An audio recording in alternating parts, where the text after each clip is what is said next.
At long last, the battle has ended.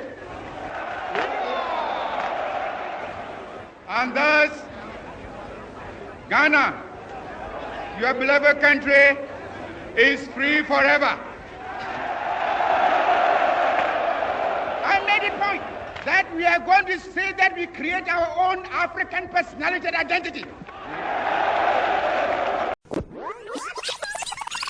Somehow, we still appear to be a little bit, under the spell of the Western world. Colonialism has a massive effect on the whole psyche of an individual. People who come here, they think, I have to speak British, I have to be British, I have to speak British to be accepted. I think with the colonisation, it has infiltrated to the younger generation because, for one, they don't speak the language. Kids end up growing up not being able to communicate with their grandparents, not being able to know their own history, the traditions of their own groups. British culture was imposed on them, and then now coming here, they feel like they need to embrace British culture and do that through their children. I think it's sad that the language is sort of disappearing in the second generation. He was a very proud African, and I think he would have recognised and always did recognise the importance of culture and language.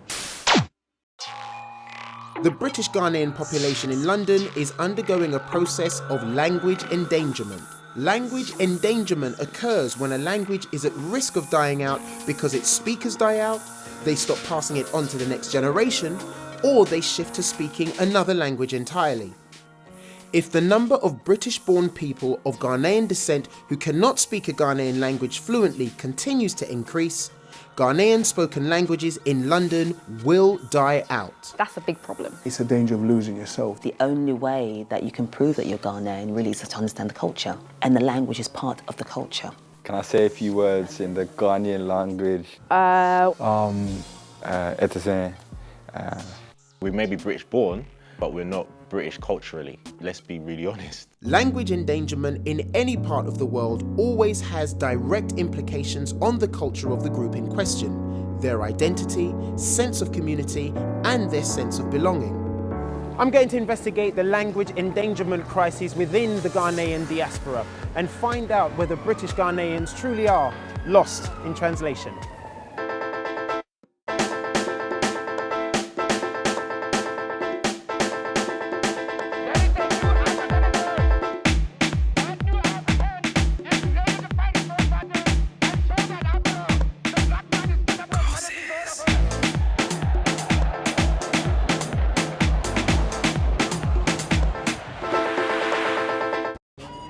This is London. Home to a thriving multicultural population, London is one of the most culturally diverse cities in the world.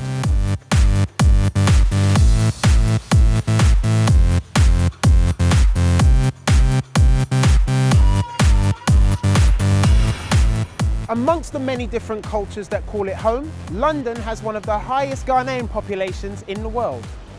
Over 90,000 Ghanaian-born people live in the UK, and the majority reside in London. Ghanaians have been migrating to the UK for centuries, way before their independence from British colonialism in 1957. The first migrants were free rather than slaves, and in the 1500s were key to assisting Britain's trade with West African nations.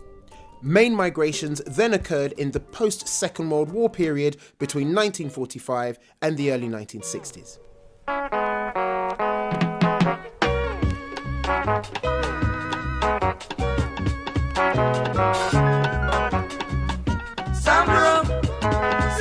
New Commonwealth immigrants came to Britain in search of work, a higher standard of living, and better prospects for their children. Labour shortages in the UK led to many West Africans being recruited to help rebuild the economy. Today, the influence of Ghanaian presence in local London communities is evident, with the prominent number of shops, restaurants, markets, and churches.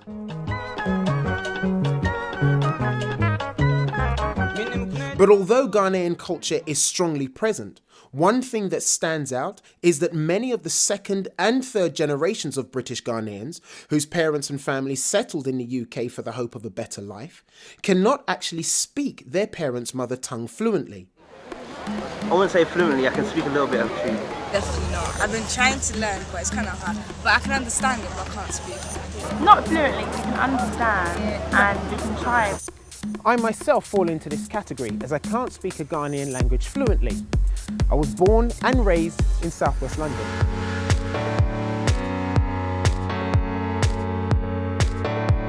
My parents were keen for me to succeed at school, and I believe this is why they chose to speak to me and my sister in English, whereas they spoke to each other in Twi.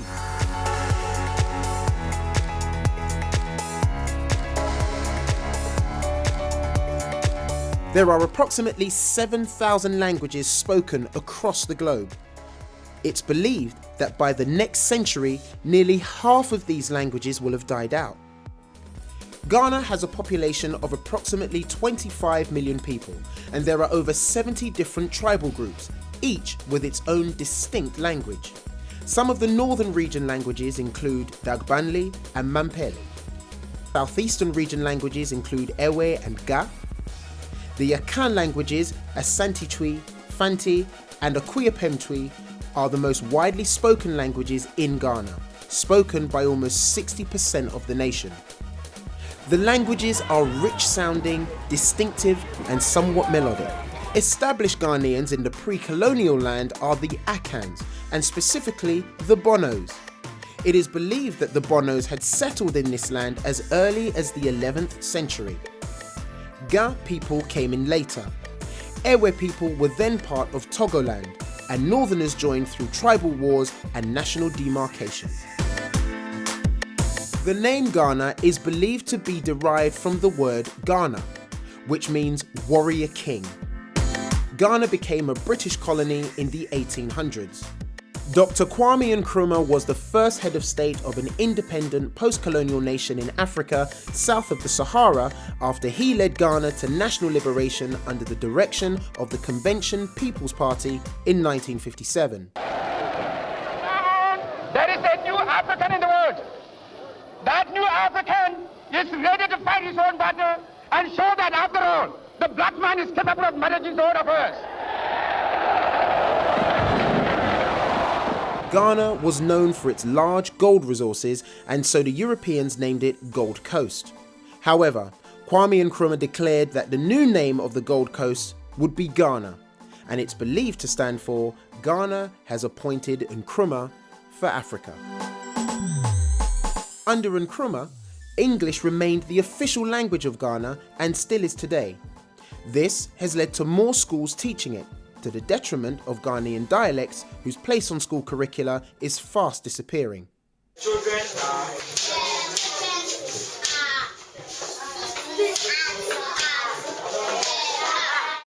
However, the Ministry of Education in Ghana have argued that English use in Ghanaian places of education is more efficient where there are classes of students of mixed Ghanaian dialects.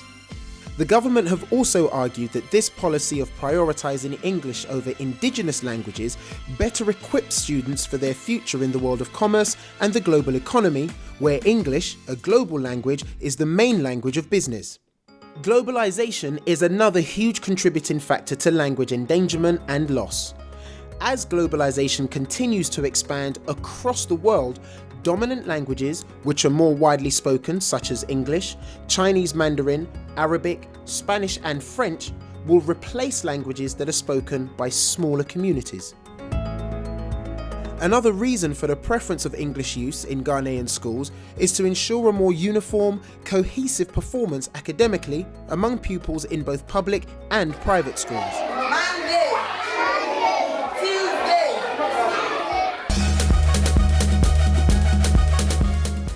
With English being the official language of Ghana, many migrants had a speaking advantage when they came over to the UK in the 1950s. They came with hopes of a better future, and many who thought their lives in the UK would be short-lived, gaining money to send back home and build houses and businesses, instead chose to settle in their new British home.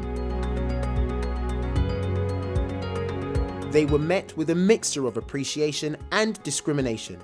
And perhaps one way of settling in and adapting was language. People enter the bus in an orderly manner, no crowding or pushing out of turn, and the conductor controls everything in a cheerful way.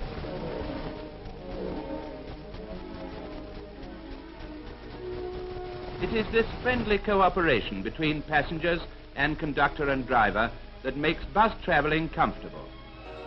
Ghanaian migrants would obviously have to speak English at work, but many prefer to speak English at home with their families, and most importantly, with their children. For them, speaking English meant they were fitting in, and the common belief was that prioritising English with their children would help their children to fit in also.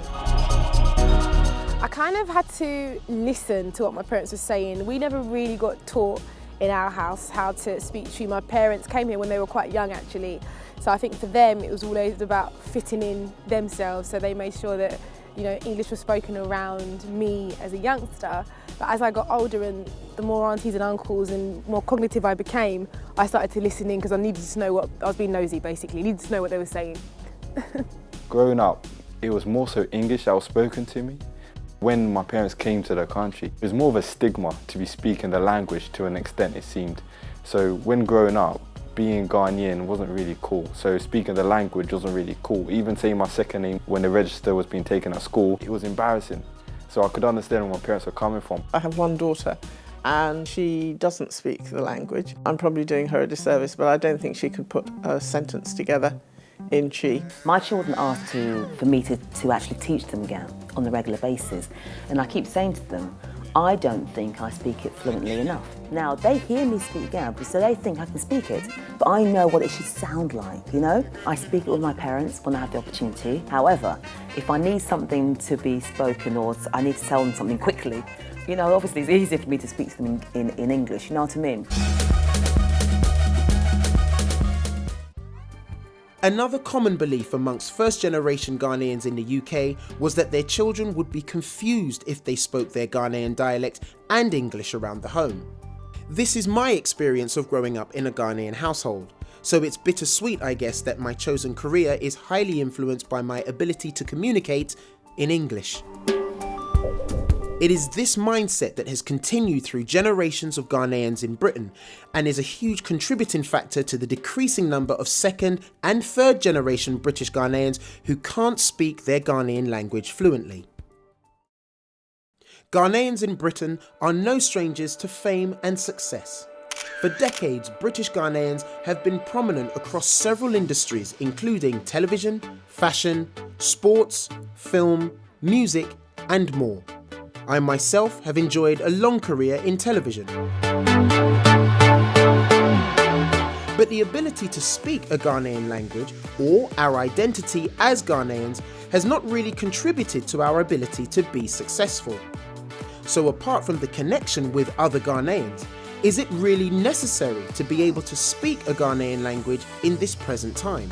It's not really affected my life that much. I don't go back as often as I would like, obviously because of work commitments, but at the same time, I would love to be able to speak, you know, my mother tongue, as it were. I don't think that lack of fluency has affected my career because my career has been mostly in the UK. I've toyed about going to Ghana to do some type of media work, and I feel that I won't be confident enough to talk to the execs because I would like to tell them that I'm very much of the Ghanaian culture, but I think a language shows that you are truly, you know, part of the culture, and I don't have that language as yet. Being a part of Mystery Ghana means that I travel all over, you know, I meet plenty of different people, I speak to people on Skype, FaceTime, I speak to people back in Ghana, and I guess most of my family and friends have embraced the fact that I've been so involved, even though I can't speak the language as fluently as they can, but I'm involved in my culture. I wouldn't say it's affected my career too much. I would say that some people who are Ghanaians, they're always a bit slightly disappointed when I tell them I can't speak it fluently, and they often ask me why, or they blame my parents, but it hasn't really bothered me too much because when I go to Ghana, most people can understand English anyway, so that's one of the reasons why I suppose I didn't feel the need to necessarily learn the language. You might not need the language to be successful, but I think it's still part of your identity, still part of your culture, and it's about leaving the legacy behind. Like me, I'm for giving Ghanaian names.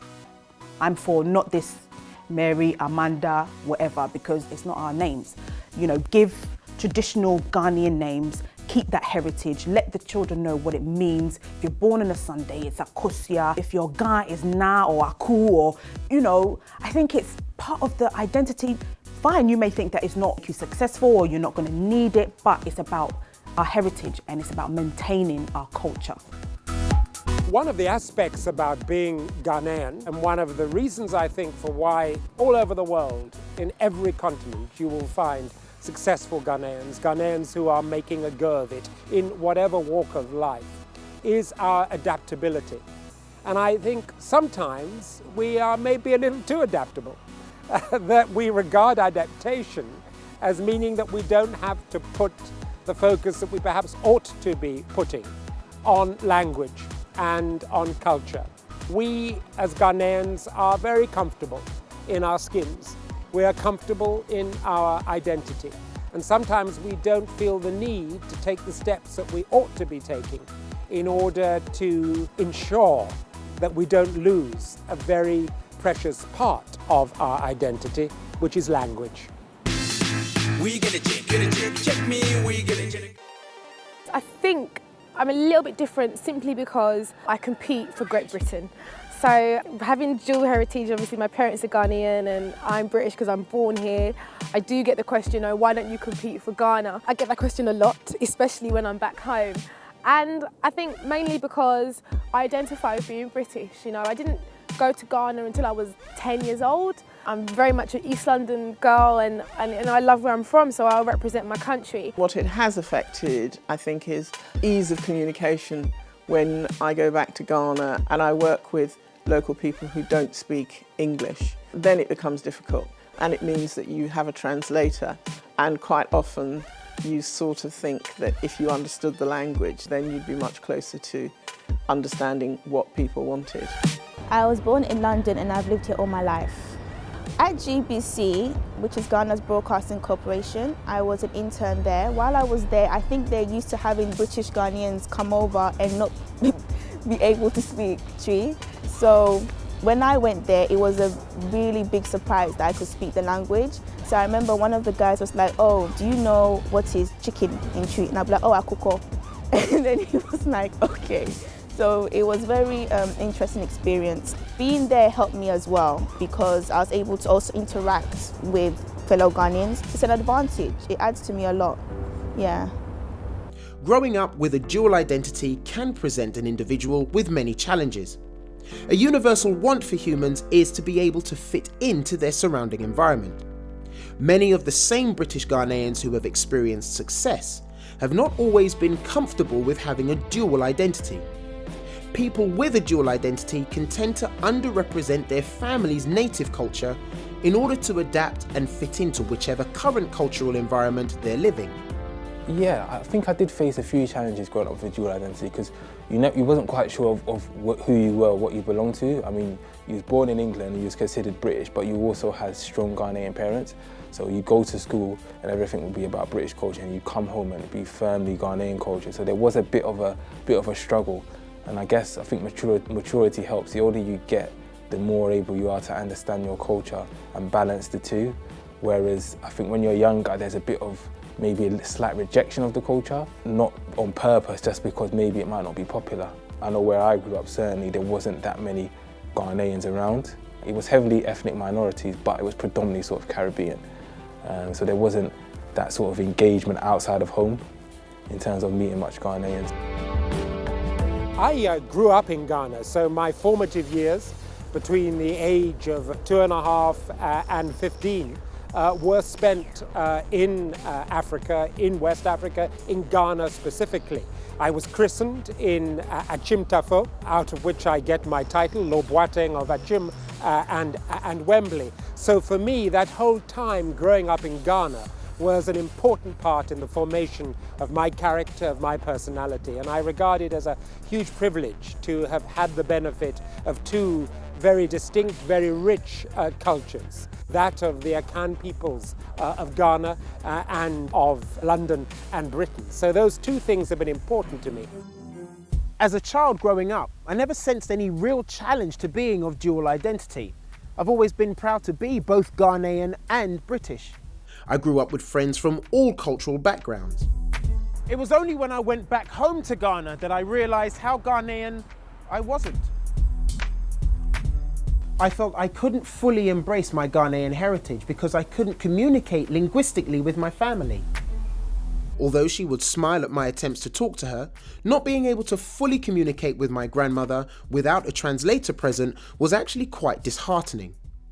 Also, I would find, on attempting to speak Twi, I'd get laughed at. Although not malicious, I feel it hindered rather than helped me to learn. The interesting thing about not speaking Twi is that when you go to Ghana and you try and speak Twi, when you're trying to practice, people just laugh uproariously at all the mistakes that you make. And then they say, keep trying, keep trying. But when you do try, it just makes them laugh even harder. So it's actually quite discouraging. I guess I would say when I do go back to Ghana to, visit family or they come back over here, when I try to speak the language, they make fun of me. And they're like, you're not Ghanaian. And I'm like, yeah, I am. My blood, I'm Ghanaian. My mom's Ghanaian, my dad's Ghanaian. But they're like, no, you're British. And I'm like, no, I'm like, Mifri Ghana. I'm from Ghana. I've got 1 or 2 friends actually who can speak it fluently. And whenever I do try and engage with them in Twi, they do laugh at me. And I get a bit embarrassed, but I just go along with it and I take the punches as they come. As I've grown up to my teens and now in my mid-20s, all I want to do is speak Twi. I want to learn the language. Even if I'm laughed at, you can laugh at me, but I want to speak it. We get a check me, we get a check. Being Ghanaian or of African descent has carried a stigma with it in the past, but is currently experiencing a revival. Younger generations of Ghanaians are more confidently and proudly representing and celebrating their native culture and heritage through fashion, food, clothing, and even using some colloquial Ghanaian words mixed with English. I was a Coco. If you don't know about Coco, you need to know about Coco. Share. Aquaba. At the same camera. You're Nigerian. I like Samuel Jai. That's my bae. So yeah, me too. No, Prince. Nidine Sekura. Prince Bote. He's the one too. What about the goalkeeper? No. Being Ghanaian at school. As you're a young kid, even I've experienced this, you go to school and you're picked on, it's not cool to be African, so there's that stigma, and that stigma stays until when you get to secondary school, college. It wasn't really cool for me personally, growing up being a Ghanaian. The Black Stars, they were not even known. I think Pele was the only guy that I knew. But I just remember there was a forename and there was a surname on the register. And every time they used to read out the names, oh, is Jack Webster in the building? Yes. Is Emma Turner in the building? Yes. Is Arnold Safro Kantanka? You would get it so wrong and it'd just be so embarrassing. Like, I just wanted them just to say Arnold. Don't worry about my surname. Just say Arnold, So in that sense, it wasn't really cool for my name to be said. But now when I introduce myself, say, yeah, my name's Arnold Safro Kantanka. Say my name and say it right. I'm a proud Ghanaian. A lot of people thought I was West Indian actually when I grew up, yes. And I grew up in this country where a lot of West Indian children didn't particularly like African children. It was weird. So when I was at school, I remember it vividly. I went to an all-girls school. So the girls who looked African were bullied by the West Indian girls, yes. But I didn't look African in their mind, so I was left alone. So I suppose that helped me a little bit. Even when I was a kid, I was wearing like an Averett jacket with a Ghanaian shirt underneath, and people were like, So I've always identified with being more Ghanaian from where I come from. I think it's more about where you are in your heart and your mind. I think there's a difference between nationality and identity. Identity is basically where you're from, your roots, who you are as a person, while as your nationality is just basically where you're born. So I was born in London, so I'm British. But I also know that I'm Ghanaian. That's my roots, that's my identity. I like speaking my language more than speaking English because especially it's quite funny as well. It's funny, yeah. It's a beautiful language. When you get into it, it's a beautiful language and it's a funny language. I always find it very funny. I'm still repping my African. I don't care what anyone thinks is me. I mean, I don't think you should change the way you are for anyone. So I would say that we should keep going. We should even be promoting it. Chinese are even singing Chi and doing gospel. Yeah. So why shouldn't we promote it? But many still cannot speak their language fluently and experience a sense of disconnection with the essence of Ghanaian cultural identity, which can only be appreciated through knowledge of the language and being able to speak it confidently.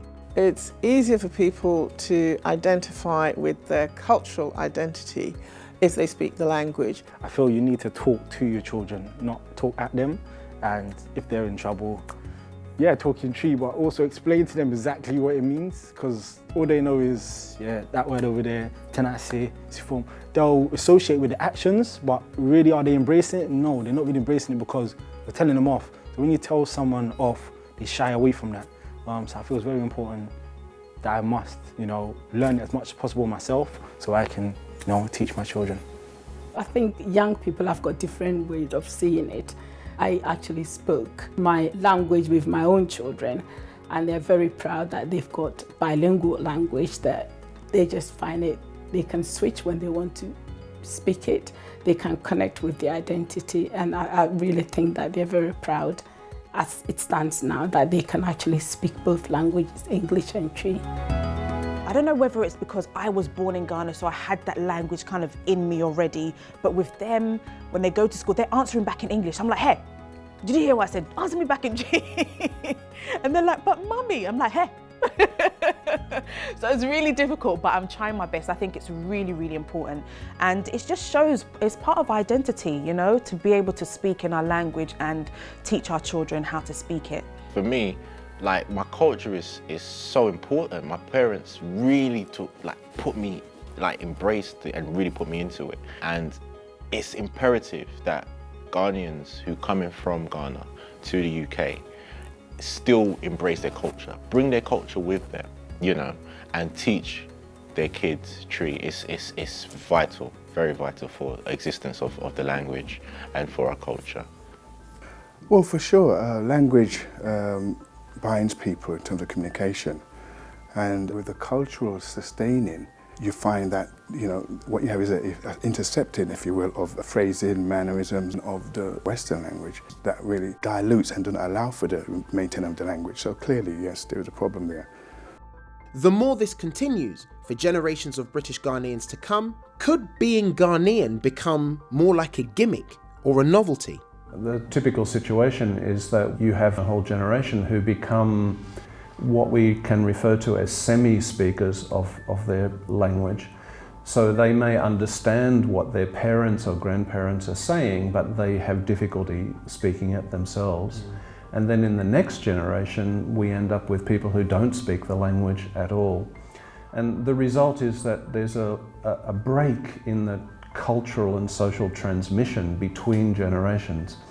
So kids end up growing up not being able to communicate with their grandparents, not being able to know their own history, the traditions of their own group, sing the songs of a particular group, and so you get this disconnect between the younger generation and the older generations. So, is language endangerment happening across other cultures in London? Asians were amongst the massive number of West Africans and West Indians who were recruited to help rebuild the post-war economy in the UK between the 1940s and the 1960s. Many of their second and third generations have also experienced success across many different industries, including business, the media, fashion, and more. However, a notable difference with our Asian counterparts is their strong ability to pass down their language from generation to generation.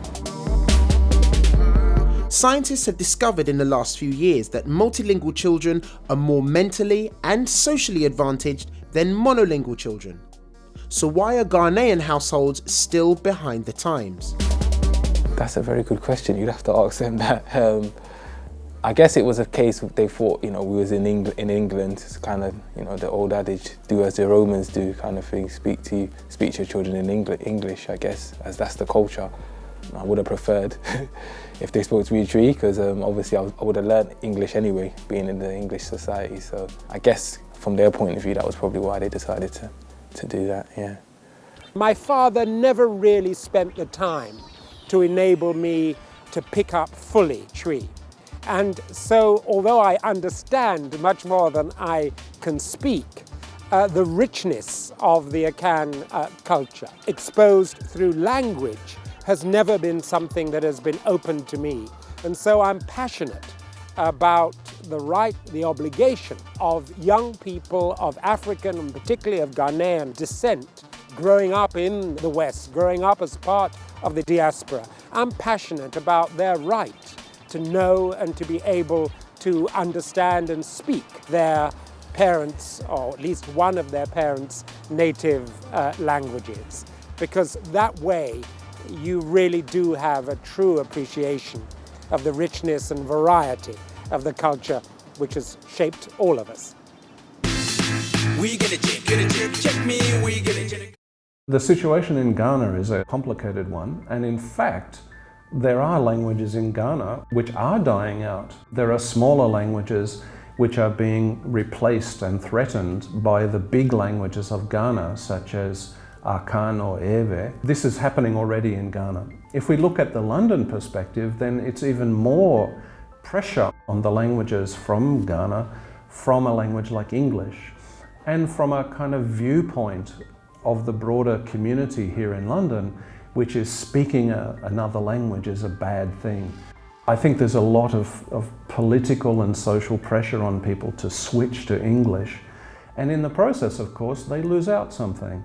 They lose out as individuals, the community loses out, and the whole country loses out, because we are losing this strength of knowledge and history and connection back to Ghana, back to families.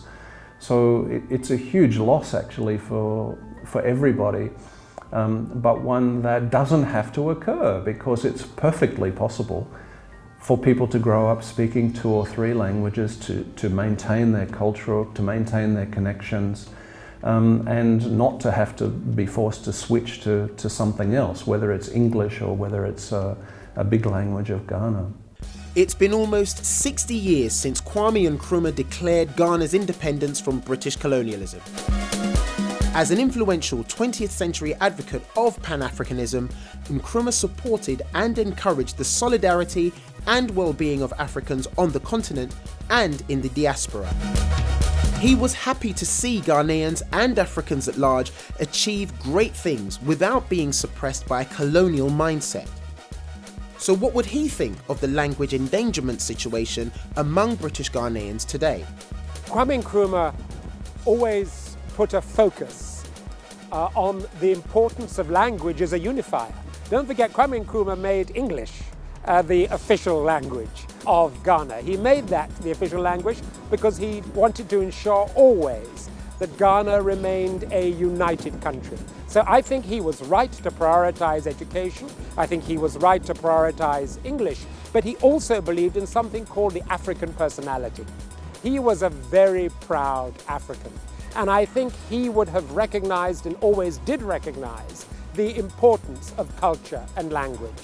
And I think as we carve out our place and our identity in the world as a nation, as people of Ghanaian descent, we too should not forget the importance of language. I think that there are elements that are a little bit sad in terms of how our first generation felt about, moving here and feeling that they had to be so English. But, it was their circumstances in the environment that made them, that forced them into that corner. And unfortunately, it's that colonialism, that mentality that kind of keeps us there. But, we're only a few years into independence, so, not even a century. So there is more than enough time to build upon that and develop our identity again as a Ghanaian people in Ghana. And I think the more that happens there, the more the effect will be in the UK. It starts at home, and hopefully it will be able to filter down or filter around the world to the other countries and communities that are there. I think with the colonisation, it has infiltrated to the younger generation because, for one, they don't speak the language, and Ghana's become very westernised, very cosmopolitan. There's a lot of Lebanese people there, Italians. It's very mixed, which I totally embrace because London's a mixed pot itself. But I think people do seem to get a bit lost because, funny enough, even Ghanaians who are based in Ghana don't even speak Tree or Ewe or Ga, which is shocking. So I think in that sense, the colonisation has definitely impacted the younger generation. But with the older generation, not as much. Colonisation. I don't know if it was colonisation or doing what was in the best interest for myself and my brother and sister as children, because they wanted us to be able to adapt and not have to go through the struggles they went through when they came to the country. So was that colonisation or them being parents? Probably them being parents, more colonisation. I definitely think colonisation does play a part in the mentality. As I said, I don't really know where that mentality came from, and the only sort of logical thing is you can sort of bridge that across, because obviously that sort of almost, if you like, British culture was imposed on them, and then now coming here, they feel like they need to embrace British culture and do that through their children. So I guess, you know, that the test would be as if we got colonised by Portuguese or French, if we'd be, you know, trying to speak to our children in French, but I don't know. But I guess colonisation does have a part to play. And in terms of Kwame Nkrumah, I think he'd be a bit mortified. Maybe not mortified, maybe that's a strong word, but he wouldn't be happy. I mean, somebody like him that preached Pan-Africanism, and just not just Pan-Africanism in Africa, but outside. And he was somebody that said it's even more important outside, you know, and the fact that we're not doing it outside, I don't think he'd be too happy about that. What happened is with colonisation is they, to be uncontroversial, is try to brainwash us into sort of thinking that speaking British was the best thing to do. So a lot of Ghanaians, and especially from my dad's generation, he told me that they will have advertisements on the radio or on television saying that you have to speak British and come to Britain and come to London to have a better life. So it's sort of been like injected into their mindset. And then people who come here, they think I have to be British, I have to speak British to be accepted. And that's how it used to be. I think now things are changing because cultures is becoming more accepted. Now we have Afrobeats going to #1 in the UK and that sort of stuff. So the culture's being more accepted, but it's for British-born Ghanaians to really embrace that culture and to adopt Kwame Nkrumah's teachings and to be like, we have our identity. We are a people. What we speak and how we dress and that sort of stuff is our identity. It separates us from everyone else. So we have to embrace that. You know, the minute we don't embrace that, like, then we're lost. That's my personal opinion. Yeah, and it's another one. GH, stand up. Music has always been a useful tool to bring people together. Modern Afrobeat music, which fuses the sounds of traditional Ghanaian highlife with pop and hip-hop beats, has captured the attention of old and new generations of Afrobeat fans.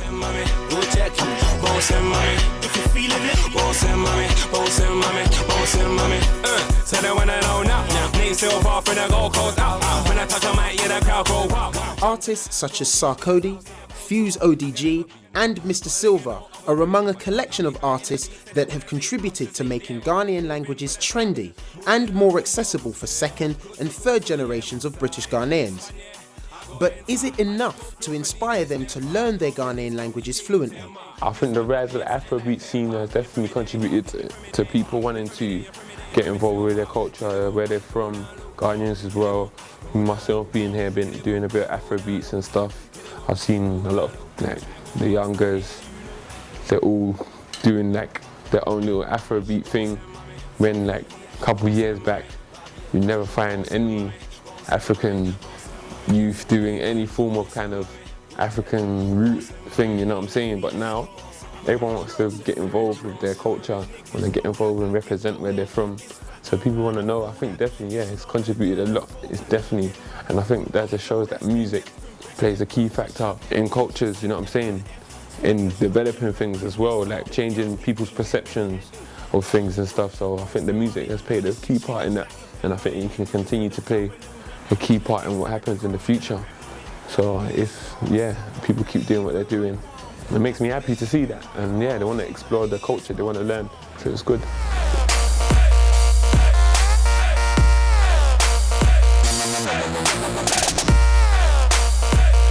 Being a DJ, especially, there's this craze with the Afrobeat, and I'm so forward for this movement. But also, I do like to play all types of our Ghanaian music.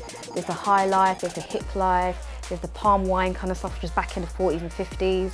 You know, you want to appeal to all audiences in the Ghanaian community, because I find that when I play my set, a whole load of different people come to me. It's not just young people, older people, you know, corporates, locals. They enjoy what I do, and you know, I have that presence. I think that's what my presence here is for, to share the music, for people to embrace our music a bit more. You know, even in sets, I do mashups, which is where I mesh, you know, say for example, a Ghana track with a commercial top 10 track by Rihanna or something, and people are like, oh my God, I've never heard this before. So it creates a bit of a groundbreaking experience for the listener or for the person going to the club, and they've never heard this sound before. So it's quite refreshing. The music industry in itself is one of the positive areas for young people. They can connect with that, they can dance, they can switch from whatever angle you're looking at. And I really think that by having those role models in place, I think that will encourage them, because it's just amazing to see how everyone enjoys our music. So from that aspect, yes, I think we're heading positively towards. It will encourage others, to learn the language, definitely. So what hope is there for those British Ghanaians who do want to be able to speak a Ghanaian language fluently? There is an urgent need for teachers of the language to pass down their skills in all shapes and forms. This includes parents and older family members, but also others with a passion to teach Ghanaian languages, such as members of the Ghanaian Language School in South East London.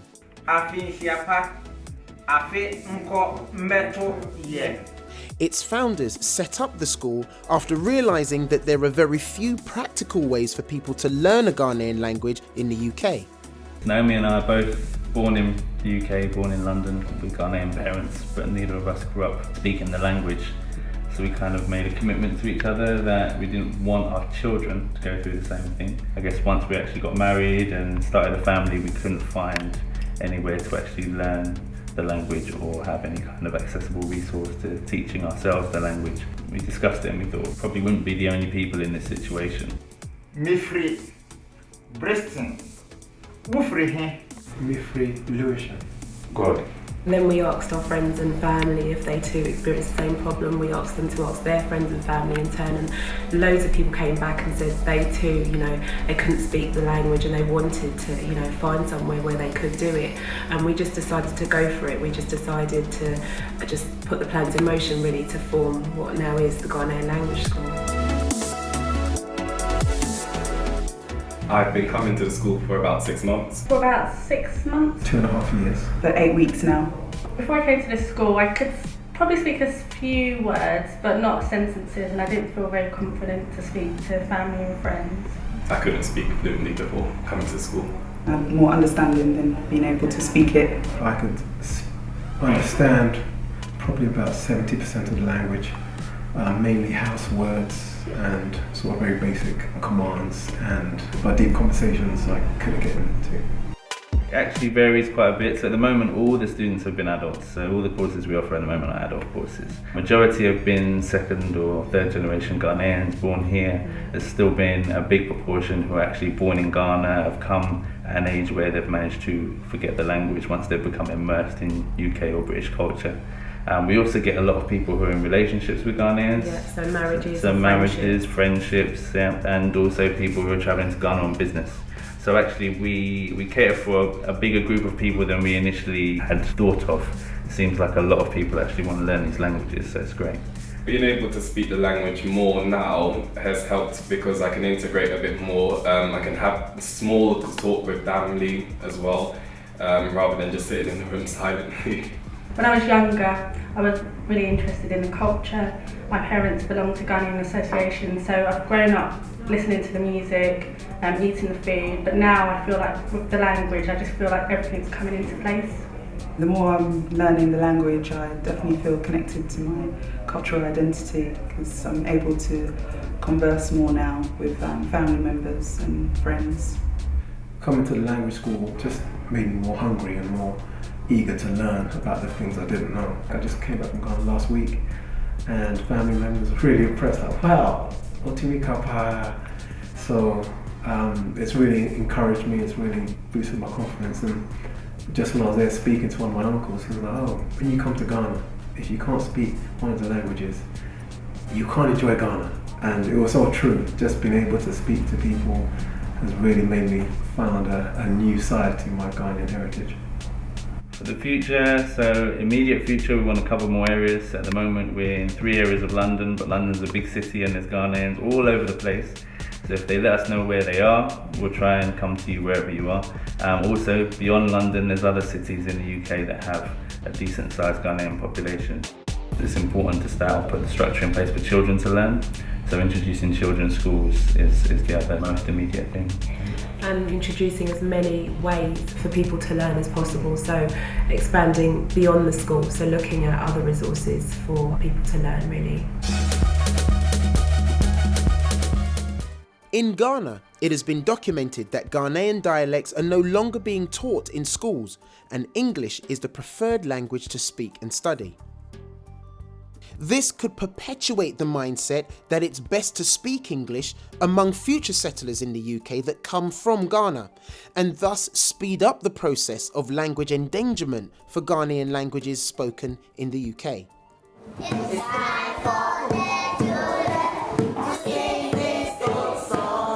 I had an experience when I went to the field to do my field work, and I saw school children kneeling on a scorchy sand, and then when I asked them what did they do, they said they were being punished because they spoke their language in the classroom, and this is a shame.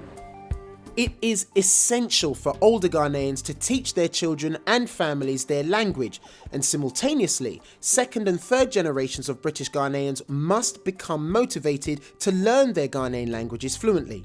I'm learning it currently actually. I've got an app on my phone called Tree app, so I'm learning as we go along. It's a beautiful language. When you get into it, it's a beautiful language. We should just be proud of where we are from, because people from other countries, they are proud of where they are from. So why do we have to change who we are?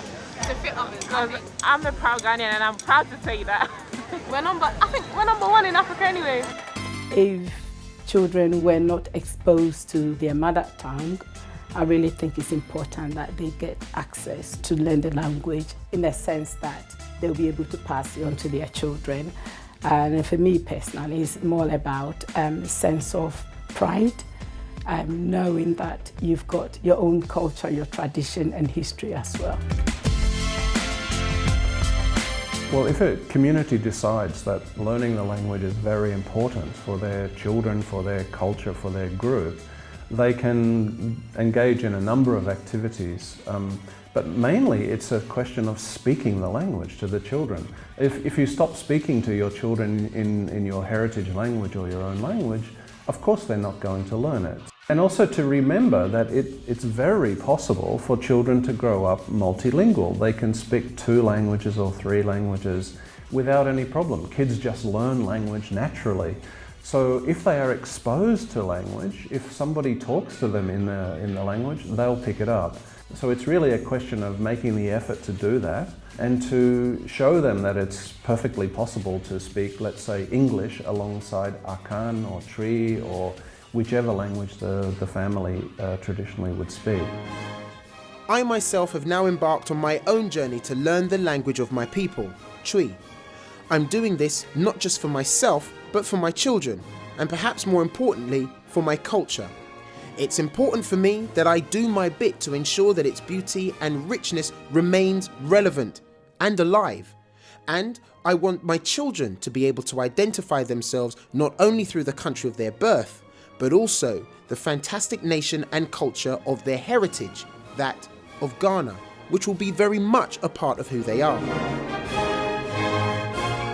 So join me in reversing the language endangerment among British Ghanaians. Let's make the Ghanaian languages mandatory in every Ghanaian household.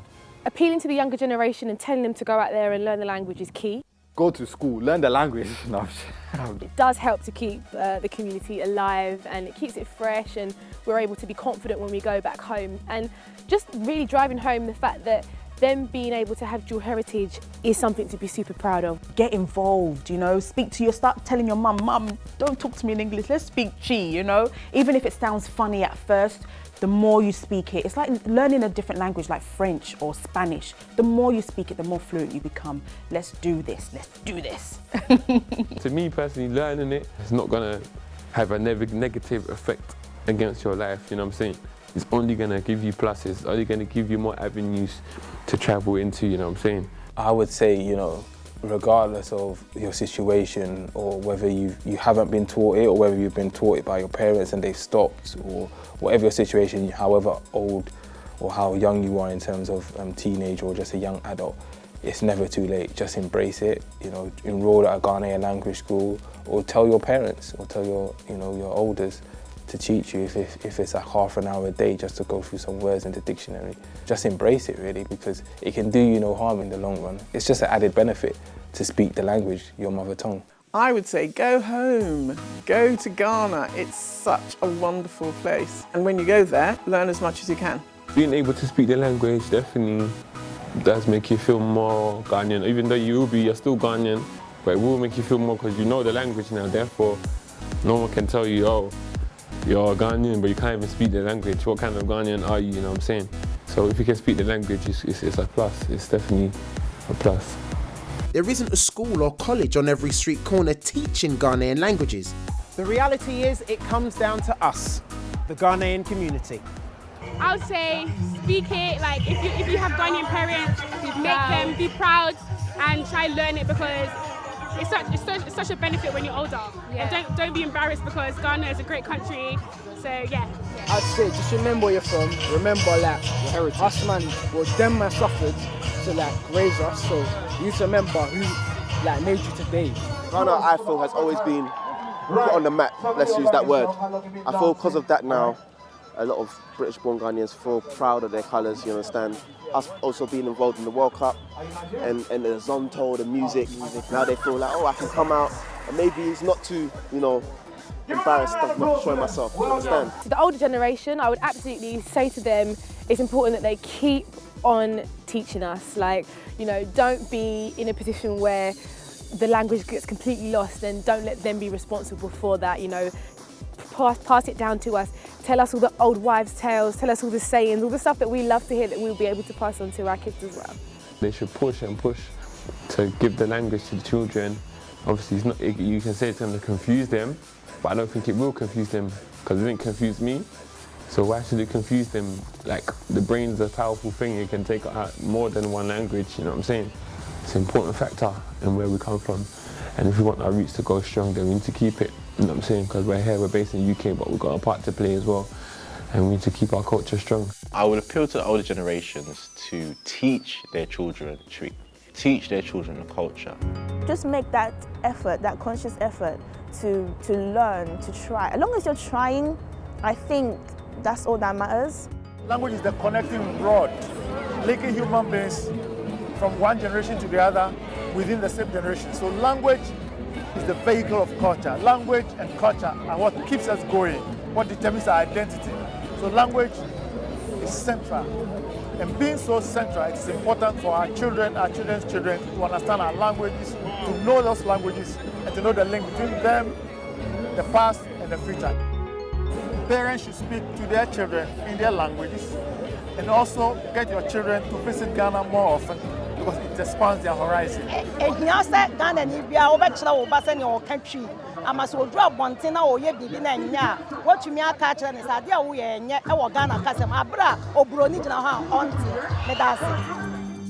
Peter, is there ever a point where it becomes too late to revive or restore a language?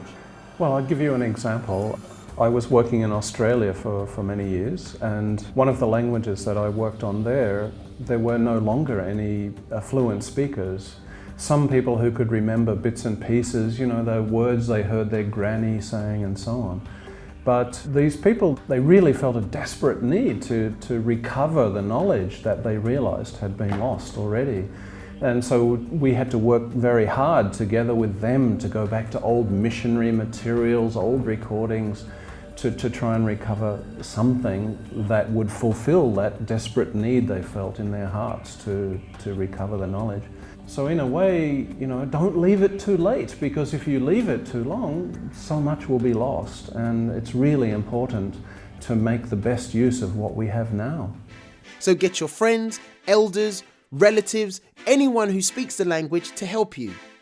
Insist that when you're with them, they only speak to you in Ghanaian. This is a call to arms.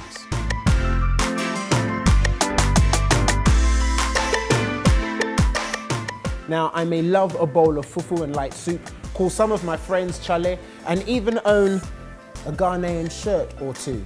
But being a plastic Ghanaian is no longer enough.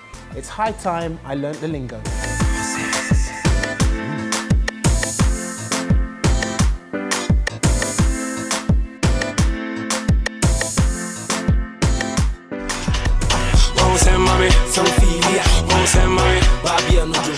So it goes something. Oh, no, you see, someone do it.